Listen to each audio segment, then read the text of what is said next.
Today there is dangerous news from the Black Sea. Here the American Navy paid a surprise visit to the Russian Black Sea shore, prompting the Russians to speculate on the origins of the drone. However, what followed was repeated strikes on Russian ships, which started to mysteriously sink one by one. Recently, a 10-meter-long US-made unmanned sea drone carrying explosives was found drifting off the Turkish coast after apparently losing control. The vessel was an unmanned surface vehicle produced by Sierra Nevada Corporation. Local media reports suggest it may have been involved in Ukrainian testing operations targeting Russian vessels. It was designed for long-range autonomous missions and is capable of conducting reconnaissance, surveillance, electronic warfare, and strike missions with its payload of up to 300 kilograms. This drone can help Ukraine find targets in the open sea, jam Russian drones, and strike naval vessels. Its appearance comes amid an increase in attacks on Russian naval assets, causing speculation that the US is testing its maritime drones with the help of Ukraine to receive real battlefield experience. Over the past month, Ukrainian strikes in the Black Sea region have followed a clear pattern, systematically targeting Russia's maritime logistics, energy exports, and military support infrastructure.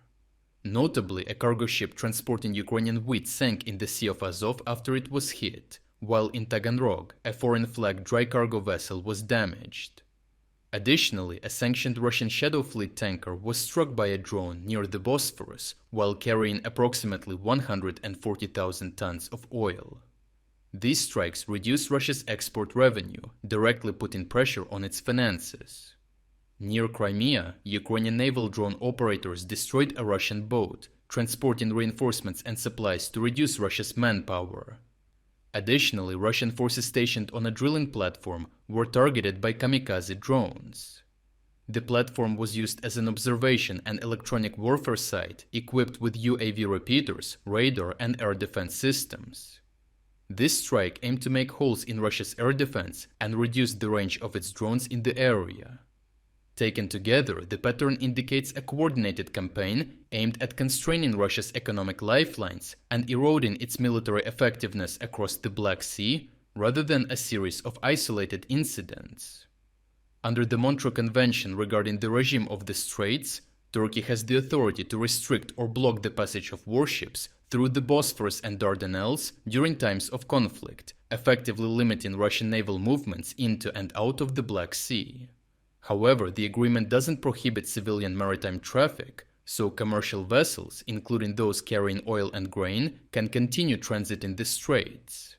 This allows Russia to maintain exports despite wartime naval restrictions. This is significant because Russia's exports depend heavily on its Black Sea ports, making them vital economic lifelines. The region handles approximately 20% of the country's seaborne crude oil exports, which is worth approximately $20 billion. Additionally, 80% of Russia's maritime grain shipments go through its Black Sea ports. In addition to the energy products and agricultural goods, Russia exports dry bulk items like coal, fertilizers, and metals. Because of the Ukrainian strikes, Russia is now forced to reduce the export of its crude and other products, losing millions of dollars every day.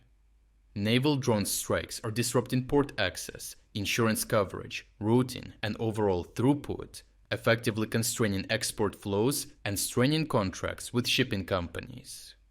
The damage to port and maritime infrastructure requires time and resources to repair, forcing temporary suspensions of operations until the situation is stabilized. At the same time, Russia's shipbuilding sector is already under pressure, with frequent delays and limited shipyard capacity. As a result, each successful strike on a tanker or dry cargo vessel reduces an already constrained pool of merchant ships. Many vessels operating under foreign flags are chartered for specific cargoes, but as attacks become more systematic, fewer operators will be willing to engage. This will likely drive up freight rates, adding further pressure on export revenues and the state budget. Overall, Ukraine leverages all available tools, including externally sourced naval drones, to systematically dismantle Russia's maritime economy. These strikes degrade logistics, deter shipping, inflate costs, and erode export capacity, compounding structural weaknesses in shipbuilding and infrastructure. Sustained pressure on Black Sea routes and the actual shift in control threaten long-term revenue stability and strategic resilience for Russia. Future disruptions will further constrain trade flows and investor confidence globally, because now Ukraine controls the sea, not Russia. If you would like to explore other key developments today that we couldn't cover in this video, make sure to visit our interactive news map. The link to our interactive map is in the description below.